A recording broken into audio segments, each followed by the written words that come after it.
Praise the Lord. दोस्तों, हम आपका स्वागत करते हैं आज रात की प्रार्थना में। और आज मैं आपसे बात करना चाहता हूं कि संसार में एक मसीह विश्वासी के कानों में अनेक प्रकार की आवाज़ें पड़ती हैं। कई बार वो आवाज़ें डिस्करेज करने वाली होती हैं, कई बार वो आवाज़ डर पैदा करने वाली होती हैं, तो कई बार वो आवाज़ें मसीह के विरोध में होती हैं, तो कई बार वो आवाज़ें हमें मसीह विश्वास में बढ़ने से रोकती हैं।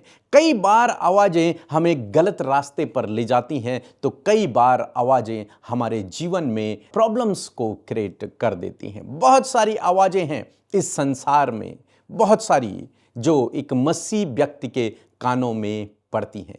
कई बार आवाज़ें दुष्ट की ओर से होती हैं, कई बार आवाज़ें मनुष्य की ओर से होती हैं। लेकिन एक विश्वासी के जीवन में बहुत ज़्यादा ज़रूरी है कि वो किसकी आवाज़ को सुनता है, किसकी आवाज़ को सुन रहा है और किसकी आवाज़ को सुनकर वो फॉलो कर रहा है उस आवाज़ को। ये बहुत इंपॉर्टेंट है। आवाज़ें तो बहुत सी हैं, हमारे परिवार की आवाज़ें हैं, हमारे दोस्तों की आवाज़ें हैं, हमारे रिश्तेदारों की आवाज़ें हैं, हमारे पड़ोसियों की आवाज़ें हैं, हमारे साथ में काम करने वालों की आवाज़ें हैं। लेकिन इन आवाज़ों में से हम किसकी आवाज़ को महत्व देते हैं, किसकी आवाज़ को हम सुनते हैं, ये हमारे लिए बहुत ज़रूरी है। दुष्ट की भी आवाज़ आती है कानों में, और इन सब आवाज़ों के बीच में एक आवाज़ परमेश्वर की भी होती है जो हर एक विश्वासी के कानों में पड़ती है। लेकिन कई बार विश्वासी लोग उस आवाज़ को सुन नहीं पाते, कई बार वो सुनते तो हैं लेकिन उसे फॉलो नहीं कर पाते। कई बार एक विश्वासी अपने परिवार की आवाज़ को फॉलो कर लेता है, अपने पत्नी की आवाज़ को फॉलो कर लेता है, अपने बच्चों की आवाज़ को फॉलो कर लेता है, मीन्स उनकी उनकी उनकी बात को मान लेता है। कई बार अपने रिश्तेदारों की बात को एक विश्वासी मान लेता है। कई बार वो अपने साथ में काम करने वालों की आवाज़ को यानी कि सुनकर उनकी बात को मान लेता है। लेकिन कई बार ऐसा भी होता है जब एक विश्वासी परमेश्वर की आवाज़ को सुनकर भी उसे नहीं मानता, और कई बार एक विश्वासी दुष्ट की आवाज को सुनकर उसे मान लेता है। जानते हैं, एक बार बाइबल में ऐसे ही हुआ। एक व्यक्ति ने एक आवाज को सुना और उसने उसे फॉलो कर लिया, और जब उसने उसे फॉलो किया तो उसका जीवन, उसका सब कुछ बर्बाद हो गया। एक तरीके से उसके जीवन में स्ट्रगल की शुरुआत हो गई। उसने वो खो दिया जो उसके लिए था, जो आशीष उसके लिए थी वो उसने खो दी। जानते हैं वो कौन है? वो है आदम। आदम को परमेश्वर ने बनाया और अदन की वाटिका में रख दिया, उसे सारी बातें समझा दी, उसे कहा इस वृक्ष के फल को मत खाना।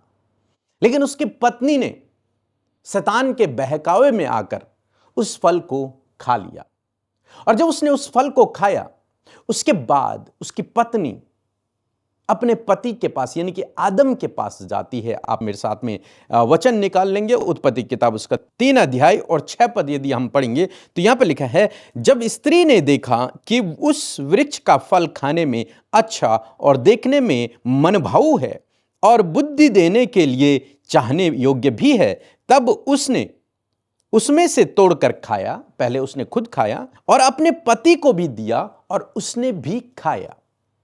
यहां पर क्या हुआ? शैतान ने आदम को नहीं बहकाया, हवा को बहकाया था। हवा ने उस फल को खाया था, लेकिन जब वो अपने पति के पास गई और जब उसने अपने पति को भी वो फल खाने को दिया, तो उसके पति ने उसकी आवाज को जब सुना तो उसने उसका इनकार नहीं किया, उसे उसने स्वीकार कर लिया। और यहां पर उसके पास 2 आवाजें थी। एक आवाज ने उससे पहले कहा था कि इस वृक्ष के फल को मत खाना, और एक आवाज उसकी पत्नी की थी जो कह रही थी इस फल को खाओ। और हम क्या देखते हैं कि आदम ने परमेश्वर की आवाज को अनसुना कर दिया और अपनी पत्नी की आवाज को उसने सुन लिया और उसके अनुसार उसने कार्य किया और उसने उस फल को खा लिया। और यहां से जब उसने उस फल को खाया तो उसने आज्ञा का उल्लंघन कर दिया और तब परमेश्वर का क्रोध उन पर भड़का और वो आशीष जो उनके लिए ठहराई गई थी उससे वो वंचित हो गए। यदि आप 17 पद पढ़ेंगे तो यहां पर हमें देखने को मिलता है कि परमेश्वर ने आदम से कहा कि तूने जो अपनी पत्नी की बात सुनी और जिस वृक्ष के फल के विषय में मैंने तुझे आज्ञा दी थी कि तू उससे न खाना, उसको तूने खाया। यहां पर क्या है? दो बातें हैं। परमेश्वर स्वयं कहते हैं कि मैंने तुझे एक आज्ञा दी थी, एक मेरी आवाज थी और एक तेरी पत्नी की आवाज थी, परंतु तूने क्या किया? अपनी पत्नी की आवाज को फॉलो किया। तूने अपनी पत्नी की बात को सुन लिया। तूने उसकी बात को सुना, लेकिन मेरी बात को तूने अनसुना कर दिया। मेरी बात को तूने अनसुना कर दिया। और यहां पर ये हमें देखने को मिलता है कि परमेश्वर चाहते हैं कि इस भीड़ भाड़ में, इस संसार की भीड़ भाड़ में, इस संसार की बहुत सारी आवाजों के बीच में एक मसीह व्यक्ति केवल और केवल परमेश्वर की आवाज को सुने, और सुने ही नहीं, उसके अनुसार वो अपने जीवन को व्यतीत भी करे। ये प्रभु चाहते हैं आपसे और मुझसे। आदम ने अपनी पत्नी की आवाज को सुना और परमेश्वर की आवाज को अनसुना कर दिया। ऐसे कई बार विश्वासी करते हैं, बहुत सारे विश्वासी करते हैं, बहुत सारे लड़के लड़कियां करते हैं। वो परमेश्वर की आवाज को नहीं सुनते, बल्कि अपने दोस्त की आवाज को सुन लेते हैं, अपनी पत्नी की आवाज को सुन लेते हैं, अपने परिवार वालों की आवाज को सुन लेते हैं, अपने समाज की आवाज को सुन लेते हैं। अरे ये तो ईसाई बन रहा है। और जब ये बात उस व्यक्ति के कानों में पड़ती है तो वो पीछे हट जाता है। कई बार परिवार वाले लोग कहते हैं अरे बहुत आत्मिक बन रहा है अपने आप को, चर्च नहीं जाना है, कलीसिया नहीं जाना है, प्रार्थना नहीं करना है, और बहुत सारे लोग मान लेते हैं। कई बार समाज के डर के कारण, समाज उन्हें डर दिखाता है और उसके कारण वो समाज की आवाज को सुनते हैं, परमेश्वर की आवाज को नेग्लेक्ट कर देते हैं। कई बार एक दोस्त को पाप करने के लिए उत्साहित करते हैं, ये गलत काम करते हैं, गलत तो नहीं कहेंगे पर लेकिन ये काम करते हैं, और वो एक मसीह व्यक्ति वो परमेश्वर की आवाज को नजरअंदाज कर देता है जहां पर परमेश्वर कहते हैं कि ये गलत काम नहीं करने हैं, और अपने दोस्त की आवाज को मानकर वो वही काम करने लगता है। तो दो आवाजें हैं, मैं आशा करता हूं कि आप समझ रहे होंगे इस प्रैक्टिकल को। दो आवाजें हैं जो हमेशा आपके कानों में पड़ती हैं। एक आवाज परमेश्वर की आवाज है और एक आवाज संसार की आवाज है, दुष्ट की आवाज है, आपके दोस्तों की आवाज है, आपके परिवार की आवाज है, आपके रिश्तेदारों की आवाज है। परमेश्वर चाहते हैं कि हम हमेशा परमेश्वर की आवाज को फॉलो करें, उसकी आवाज को सुने। मीन्स वचन में जो लिखा है, जो परमेश्वर की बात है, उसे हम माने और उसे हम फॉलो करें। लेकिन यहीं पर विश्वासी लोग आदम की तरह फेल हो जाते हैं। वो परमेश्वर की आवाज को नेग्लेक्ट कर देते हैं, कोई बात नहीं, कुछ नहीं होता, और अपने दोस्तों की आवाज को, अपने परिवार की आवाज को, अपने रिश्तेदारों की आवाज को, अपने साथ में काम करने वालों की आवाज को महत्व देते हैं, उनकी आवाज को सुन लेते हैं। मैं एक भाई को जानता हूं, जो भाई बहुत अच्छा विश्वासी था, बहुत अच्छा विश्वासी, रोज सुबह उठना, बाइबल पढ़ना, प्रार्थना करना, रेगुलर चर्च जाना, संगति में रहना, आत्मिक बातें करना, सब कुछ उसके अंदर था। लोगों के लिए प्रार्थनाएं करना, अन्य अन्य भाषाओं में प्रार्थनाएं करना, सब कुछ उसके अंदर था। लेकिन उसने एक दिन एक गलती करी। उसने क्या किया? अपने काम करने वाले स्थान में उसने अपने दोस्तों की आवाज को महत्व दिया, जो एक पार्टी में गए थे, एक पिकनिक मनाने गए थे, और वहां पर उन लोगों ने उससे कहा कि ड्रिंक करने के लिए, और उसने उनकी आवाज को महत्व दिया कि अगर मैं नहीं करता हूं तो ये लोग क्या कहेंगे, और उसने परमेश्वर की आवाज को नजरअंदाज करते हुए उनकी आवाज को मान लिया, और उस दिन उसने ड्रिंक किया। और फिर उसके दोस्त फिर किसी और दिन, साथ में काम करने वाले लोग एक और जगह जाते हैं, वहां वो उससे एक और गलत काम करने के लिए कहते हैं। हालांकि उनकी दृष्टि में वो गलत नहीं है, उनकी दृष्टि में तो सही है, लेकिन प्रभु की दृष्टि में गलत है। और उस भाई ने उनके दबाव में आकर, उनकी आवाज को सुनकर, उनको इंप्रेस करने के लिए वो काम कर दिया। और धीरे धीरे कुछ समय बाद, धीरे धीरे कुछ महीनों बाद हम क्या देखते हैं? वो भाई पूर्ण रूप से मसीह से पीछे हट गया। जब उसके दोस्तों को पता चला कि वो मसीह में विश्वास करता है तो उन्होंने उसका मजाक बनाया, तूने अपना सब कुछ छोड़ के तू दूसरे के पास जा रहा है। अनेक प्रकार की बातें उन्होंने उसके लिए की और उसने उनको इम्प्रेस करने के लिए उनकी बातों को सुन लिया और सुनने के बाद उसने चर्च जाना बंद किया, उसने बाइबल पढ़ना बंद किया, उसने प्रार्थना करना बंद किया और उसने फिर गलत संगति में रहना शुरू कर दिया, ड्रिंक करना शुरू कर दिया, फिर गलत काम करने शुरू कर दिया। आज वो पूर्ण रूप से मसीह से बैकस्लाइड है, मसीह को उसने छोड़ दिया है और अपना पुराना जीवन, गलत वाला जीवन बिता रहा है। आज फिर से उसका परिवार परेशान है, वो खुद परेशान है, बीमारियों से घिर गया है और नशे से घिर गया है।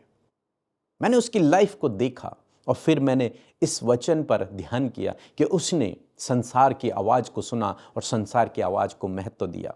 और जिस व्यक्ति ने परमेश्वर की आवाज़ को सुना और परमेश्वर की आवाज़ को महत्व दिया, वो आगे बढ़ता है, वो प्रतिष्ठित होता है, उसके काम सफल होते हैं, प्रभु उसे ऊंचाइयों पर रखता है, उसे आशीष देता है। जो व्यक्ति संसार की आवाज़ को सुनकर मसीह की आवाज़ को नज़रअंदाज कर देता है, संसार की आवाज़ में लिप्त हो जाता है, वो अपने जीवन में पीछे हट जाता है, वो अपने जीवन में नीचे ही गिर जाता है एक तरीके से। आज शाम में मैं आपको उत्साहित करना चाहूंगा कि परमेश्वर का वचन आपसे आज शाम में यही बात करता है कि उसकी आवाज को महत्व दें। परमेश्वर ने स्पष्ट आदम से कहा कि तूने अपनी पत्नी की बात सुनी और जिस वृक्ष के फल के विषय में मैंने तुझे आज्ञा दी थी कि तू उसे न खाना, उसको तूने खाया। मेरी आज्ञा को तूने नहीं माना और अपनी पत्नी की आज्ञा को तूने मान लिया। मेरी बात को तूने नहीं माना और अपनी पत्नी की बात को तूने मान लिया।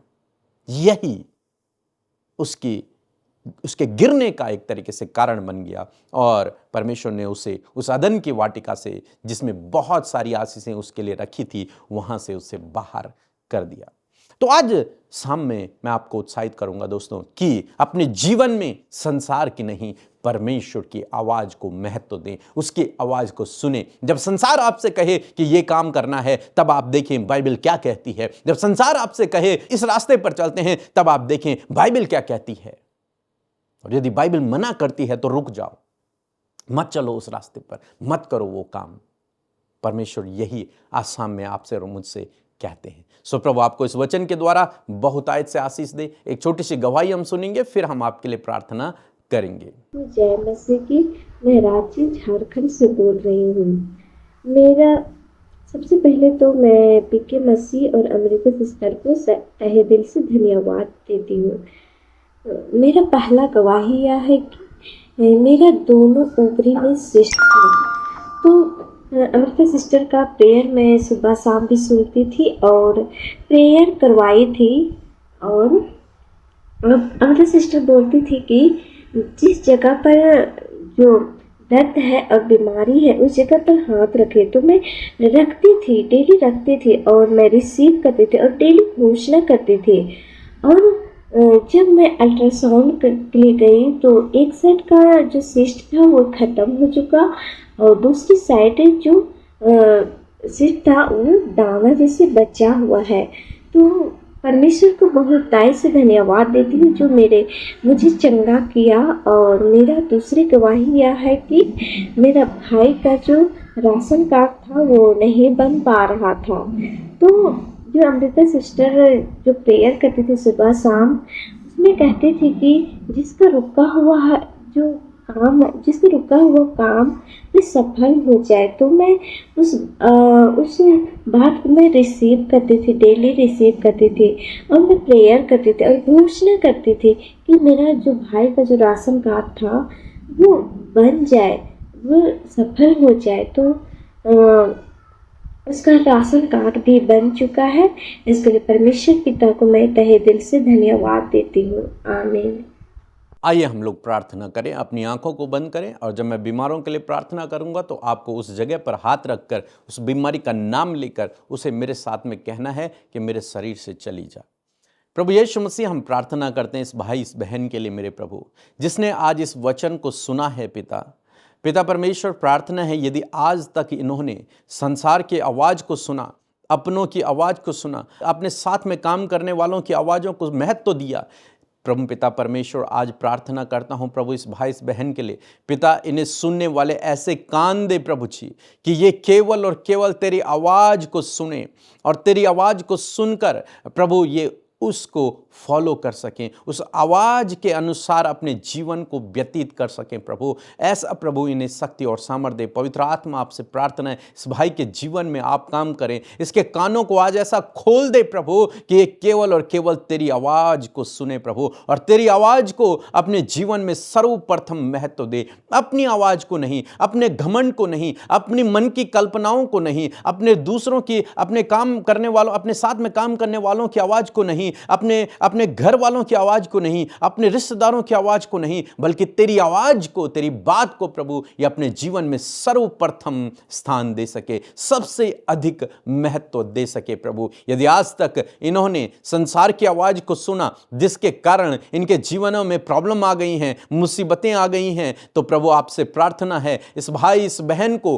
उन प्रॉब्लम से छुटकारा दे, उन हर एक प्रॉब्लम से, संघर्ष से प्रभु आप इन्हें छुटकारा दे प्रभु जी। और प्रभु पिता परमेश्वर इनके अपराधों को प्रभु आप क्षमा करना प्रभु। और पिता परमेश्वर प्रार्थना है ये ऐसे बने जैसे प्रभु तेरी आवाज को सुनने वाले हों। पिता परमेश्वर प्रभु जी प्रार्थना है आदम की तरह ये अपने जीवन में ऐसी गलती न करें। जब संसार इनसे कहे कि प्रभु के मार्ग पर नहीं चलना है, तो प्रभु ये संसार की नहीं बल्कि तेरी आवाज को महत्व दे सके। पिता परमेश्वर प्रार्थना है प्रभु यीशु, इस समय जो भाई बहन बीमार हैं और उन्होंने अपने उस जगह पर हाथ रखा है, तो यीशु नासरी के नाम से मैं प्रार्थना करता हूं हर एक बीमारी इनके शरीर को छोड़कर चली जाए। यीशु नासरी के नाम में ये आजाद हो जाएं, ये छुटकारा पाएं। यीशु के नाम में हर एक बीमारी मैं तुझे आज्ञा देता हूं, इनके शरीर को छोड़ इसी समय और चला जा। यीशु के नाम में इनके रिपोर्ट्स बदल जाएं, दर्द चला जाए, हर एक अंग रिस्टोर हो जाए, नया हो जाए यीशु नासरी के नाम में। प्रभु जब आज ये सोते हैं तो इन्हें अच्छी नींद आए प्रभु, अपने सपनों से, अपने दर्शनों से प्रभु आप इनसे बातचीत करें। पिता परमेश्वर प्रभु हर एक डर, हर एक घबराहट, हर एक नींद ना आना यीशु के नाम से दूर हो जाए प्रभु। हर एक लड़ाई झगड़ा इनके परिवार से दूर हो प्रभु। इनके फाइनेंस पर, इनकी कमाई पर, इनकी जॉब पर, इनके बिजनेस पर तेरी आशीष हो। हर एक खतरे, मुसीबत, दुर्घटनाओं से आप इन्हें बचाएं। हर एक चिंता, परेशानी, दुख, बीमारियों से आप इन्हें सुरक्षित रखें। धन्यवाद करते हैं इस रात को तेरे हाथों में देते हुए। प्रार्थना प्रभु यीशु के नाम से मांगते हैं, आमीन।